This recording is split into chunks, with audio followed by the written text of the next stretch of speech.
नमस्कार दोस्तों, स्वागत है आप सभी का हमारे हिंदी यूट्यूब चैनल हिंदी चर्चा विद गुंजन में।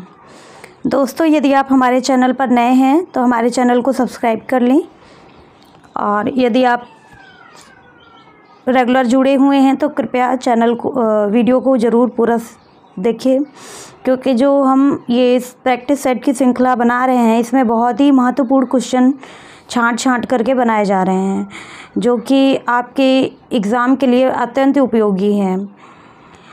ठीक है, और ये आज फिर हम बीए सेकेंड सेमेस्टर का जो प्रश्न पत्र है कार्यालयी हिंदी और कंप्यूटर, उसके अंतर्गत के जो श्रृंखला मैंने एक पहला और प्रैक्टिस सेट बना दिया था, जिसमें मैंने लगभग 40 प्रश्नों के उत्तर आपको दिए हैं, और आज ये उसके आगे हम बना रहे हैं। और हाँ, अगर आपको कहीं कोई प्रश्न के उत्तर में कोई संशय नज़र आता है, आप जब वीडियो देखते हैं तो अगर कोई भी या कोई सुझाव नज़र आता है तो आप लोग कमेंट बॉक्स में ज़रूर बताइएगा। ठीक है, चलते हैं, आज शुरू करते हैं अपनी ये नई श्रृंखला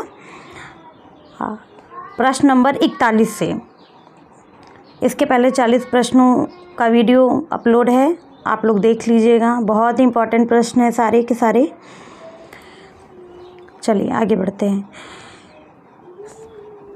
संपादक को लिखा जाने वाला पत्र किस श्रेणी में आता है? दोस्तों, आज की श्रृंखला का यह पहला प्रश्न है 41। संपादक को लिखा जाने वाला पत्र किस श्रेणी में आता है? जब आप लोगों ने पत्रों के प्रकार पढ़े होंगे तो ये ज़रूर पढ़ा होगा कि जो संपादक को पत्र लिखा जाता है वो किस श्रेणी के अंतर्गत आता है। हमारे 4 ऑप्शन है। पहला ऑप्शन है औपचारिक पत्र, दूसरा ऑप्शन है अनौपचारिक पत्र, तीसरा ऑप्शन है सरकारी पत्र, और चौथा ऑप्शन है गैर सरकारी पत्र। तो इसका आंसर होगा आंसर नंबर ए, औपचारिक पत्र। औपचारिक पत्र का मतलब होता है कि हम जो विभागीय, जहाँ पर हमारी बातचीत सिर्फ औपचारिकता मात्र के लिए हो, वो औपचारिक पत्र होता है। ठीक है, और जो अनौपचारिक पत्र के अंतर्गत घरेलू रिश्ते, नाते, परिवार, ये सब आ जाते हैं। अनौपचारिक पत्र के अंतर्गत जितने हमारे प्रोफेशनल वर्क होते हैं वो आते हैं। अगला प्रश्न है प्रश्न संख्या 42। प्रश्न है, औपचारिक पत्रों का प्रायः संबोधन किस शब्द से किया जाता है? औपचारिक पत्रों का प्रायः संबोधन किस शब्द से किया जाता है? इसके 4 ऑप्शन है। ऑप्शन नंबर ए प्रिय, बी है महोदय, ऑप्शन सी आदरणीय, ऑप्शन डी पूज्य। तो अभी हमने आपको ऊपर बताया कि औपचारिक पत्र क्या हैं और अनौपचारिक पत्र क्या हैं, तो आप इस आधार पर अपना आंसर देख सकते हैं, समझ सकते हैं। इसका राइट आंसर होगा ऑप्शन नंबर बी, महोदय। महोदय से हम शुरुआत करते हैं। संबोधन जो होता है महोदय होता है। ठीक है,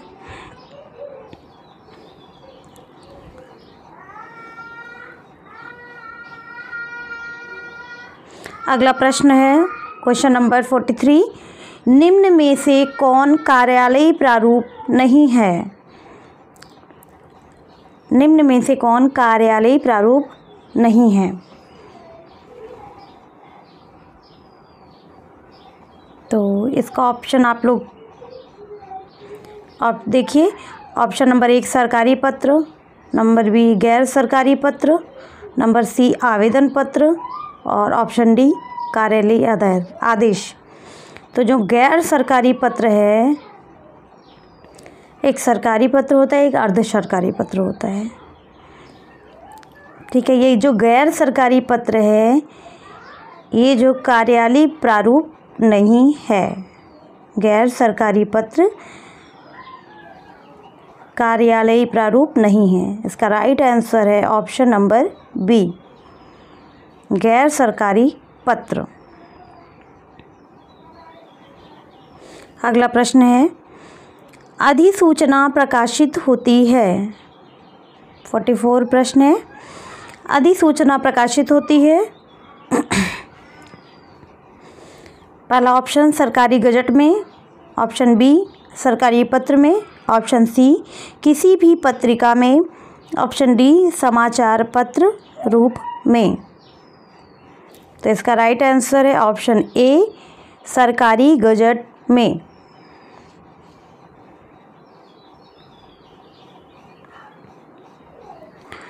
सरकारी गजट में। अगला प्रश्न है प्रश्न संख्या 45। सरकारी पत्रों का मसौदा कहलाता है। प्रश्न है सरकारी पत्रों का मसौदा कहलाता है। इसके ऑप्शन है ऑप्शन ए प्रतिवेदन, ऑप्शन बी पल्लवन, ऑप्शन सी संक्षेपण, ऑप्शन डी प्रारूपण।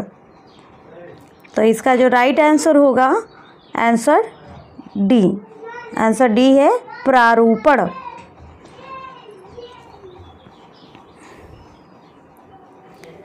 अगला प्रश्न है किसी आलेख के विस्तार करने को कहते हैं। प्रश्न एक बार फिर से सुनिए। किसी आलेख के विस्तार करने को कहते हैं।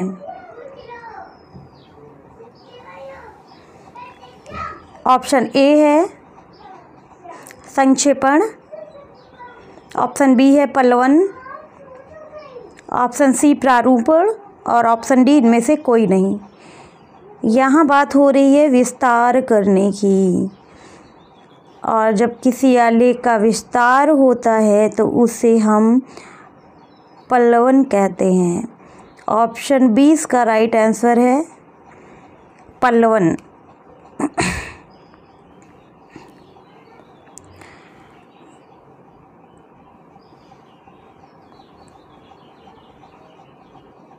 क्वेश्चन नंबर 47 देखिए।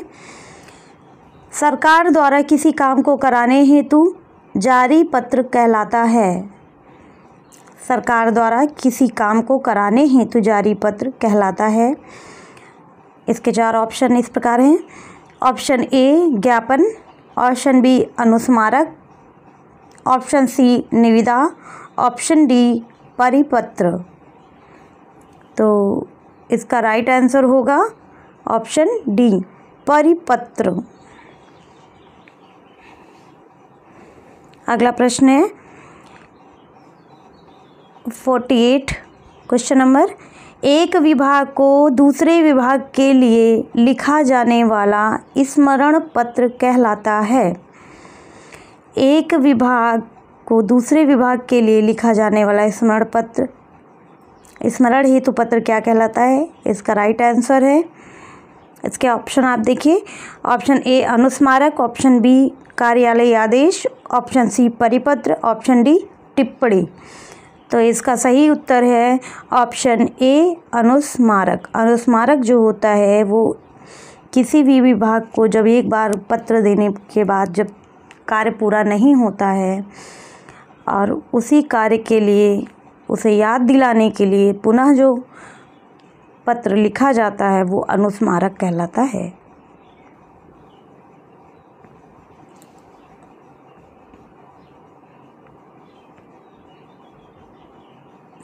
आइए आगे बढ़ते हैं अगले प्रश्न पर।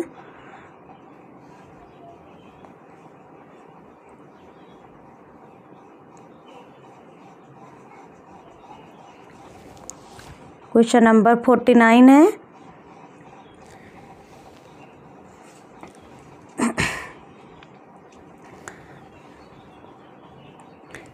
निम्न में से कौन सी पद्धति शोध की नहीं है? यहाँ शोध अनुसंधान की बात हो रही है।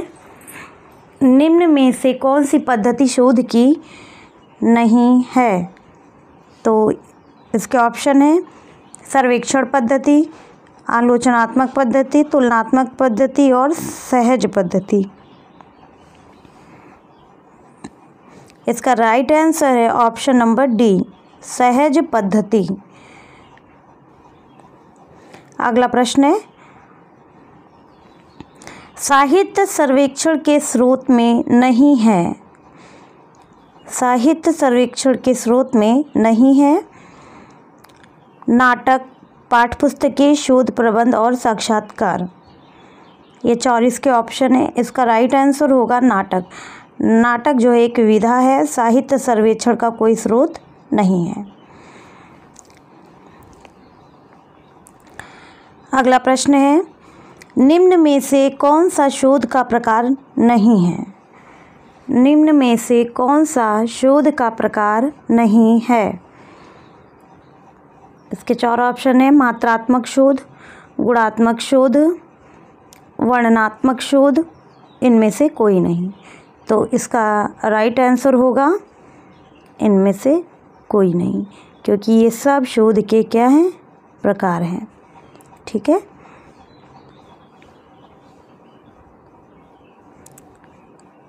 चलिए आगे बढ़ते हैं।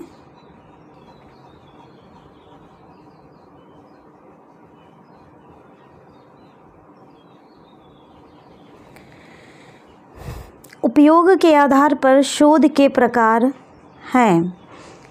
उपयोग के आधार पर शोध के प्रकार हैं। ऑप्शन है इसमें, ऑप्शन ए मूल शोध, ऑप्शन बी प्रायोगिक शोध, ऑप्शन सी ए और बी दोनों, और ऑप्शन डी केवल ए। तो यहाँ इसका राइट आंसर होगा ए और बी दोनों। ए और बी दोनों इसका राइट आंसर होगा।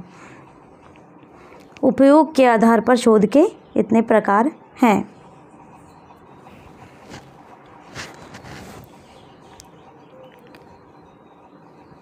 चलिए अगला क्वेश्चन की ओर बढ़ते हैं।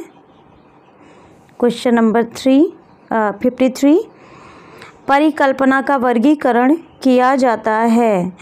परिकल्पना, ये हाइपोथेसिस की बात हो रही है। परिकल्पना, उपकल्पना। परिकल्पना का वर्गीकरण किया जाता है चरों की संख्या के आधार पर, चरों के विशेष संबंध के आधार पर, विशिष्ट उद्देश्य के आधार पर, या उपयुक्त सभी। तो जब ये शोध अनुसंधान किया जाता है तो अनुसंधान के अंतर्गत ये सारे प्रश्न हमें समझने होते हैं, इनके उत्तर जानने होते हैं। और ये परिकल्पना उसी के अंतर्गत एक स्तंभ है। परिकल्पना शोध के अंतर्गत जिसमें चर होते हैं, चरों की संख्या होती है, चरों के संबंध होते हैं, उस विशिष्ट उद्देश्य होते हैं। ये परिकल्पना का एक तरह से वर्गीकरण है। तो यहाँ पर जो राइट आंसर होगा ये उपर्युक्त सभी। यहाँ पर सही उत्तर होगा उपर्युक्त सभी। चलिए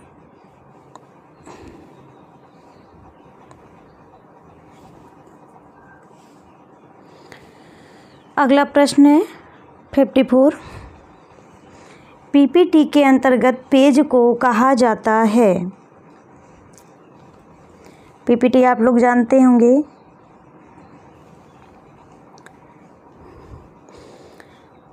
पीपीटी के अंतर्गत पेज को क्या कहा जाता है? इसका राइट आंसर पहले ऑप्शन देख लीजिए। ऑप्शन ए है slide, option B window, option C cursor, option D mouse. तो जिसका राइट आंसर है स्लाइड।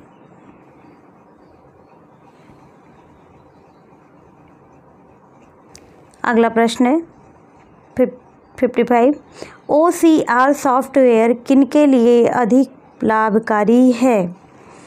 OCR सॉफ्टवेयर किनके लिए अधिक लाभकारी है? तो इसका ये एक सॉफ्टवेयर है जो कि लिखने के लिए काम आता है। और ये किसके लिए अधिक लाभकारी है ये देखना होगा। ऑप्शन ए व्यापारियों के लिए, ऑप्शन बी छात्रों के लिए, ऑप्शन सी दृष्टिबाधितों के लिए, और ऑप्शन डी हो गया इनमें से कोई नहीं। तो इसका राइट आंसर है ऑप्शन सी दृष्टिबाधितों के लिए, क्योंकि इस सॉफ्टवेयर के ज़रिए जो हमारे फ़ॉन्ट आते हैं थोड़ा उभरे उभरे हुए होते हैं और उसके आधार पर समझ पाना आसान होता है, और इसलिए लाभकारी तो ये सभी के लिए है। लेकिन दृष्टिबाधितों दृष्टिबाधितों के लिए ज़्यादा उपयोगी हैं। अगला प्रश्न है ITI कानपुर। ITI कानपुर में मशीनी अनुवाद से संबंधित कौन सी परियोजना चल रही है? ITI कानपुर में मशीनी अनुवाद से संबंधित कौन सी परियोजना चल रही है? इसके ऑप्शन हैं, ऑप्शन ए अनुवादक, ऑप्शन बी अनुमानक, ऑप्शन सी अनुस्वारक और ऑप्शन डी अनुसारक।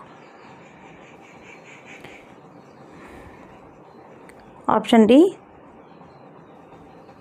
अनुसारक। तो इसका राइट आंसर होगा ऑप्शन डी अनुसारक। ये कानपुर IIT कानपुर में मशीनी अनुवाद यानी जिसे यांत्रिक अनुवाद कहते हैं उसके अंतर्गत ये परियोजना चल रही है और लगभग 80 के दशक में शुरुआत हुई है इसकी। अगला प्रश्न है 57 का, प्रेजेंटेशन स्लाइड तैयार करने की रूपरेखा को कहा जाता है। ये PPT के अंतर्गत की बात हो रही है। प्रेजेंटेशन स्लाइड तैयार करने की रूपरेखा को कहा जाता है। इसके ऑप्शन है ना, option A layout, option B programming, option C slide, option D इनमें से कोई नहीं। तो इसका राइट आंसर है ऑप्शन ए लेआउट।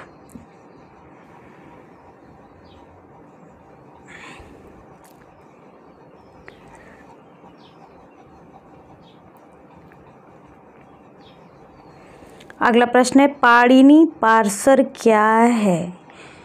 ये क्वेश्चन है 58 क्वेश्चन है और पाणिनि का आप लोग नाम जानते होंगे। व्याकरण की शुरुआत इन्हीं से मानी जाती है संस्कृत की, ठीक है। तो पाणिनि एक व्याकरण रहे हैं जिन्होंने व्याकरण के बारे में व्याख्याएं की हैं और उन्हीं के नाम पर ये कंप्यूटर में बना हुआ है और हमें ये बताना है कि पाणिनि पार्सर क्या है।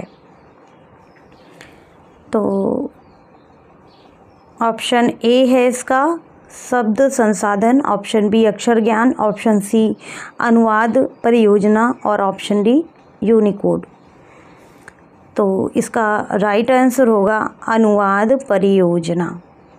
ऑप्शन सी इसका राइट आंसर होगा।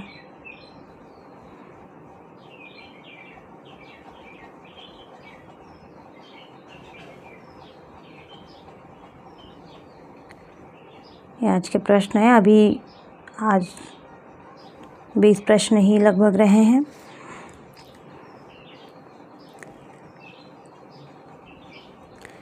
आइए देखते हैं 59 क्वेश्चन। राजभाषा विभाग की स्थापना वर्ष है। राजभाषा विभाग की स्थापना किस वर्ष हुई है? इसे ऐसे भी हम समझ सकते हैं और इसके 4 ऑप्शन है। Option A 1944, option B 1975, option C 1948 और ऑप्शन डी 1957। तो इसका राइट आंसर होगा बी 1975। ये जून 1975।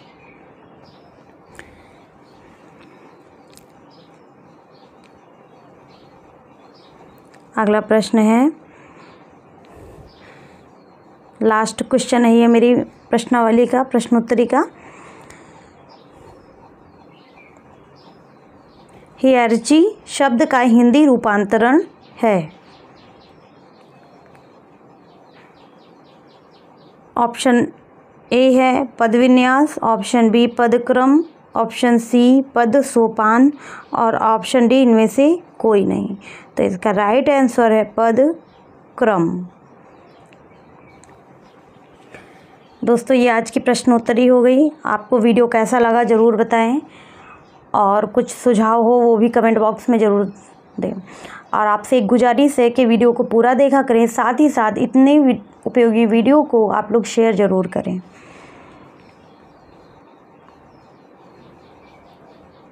धन्यवाद।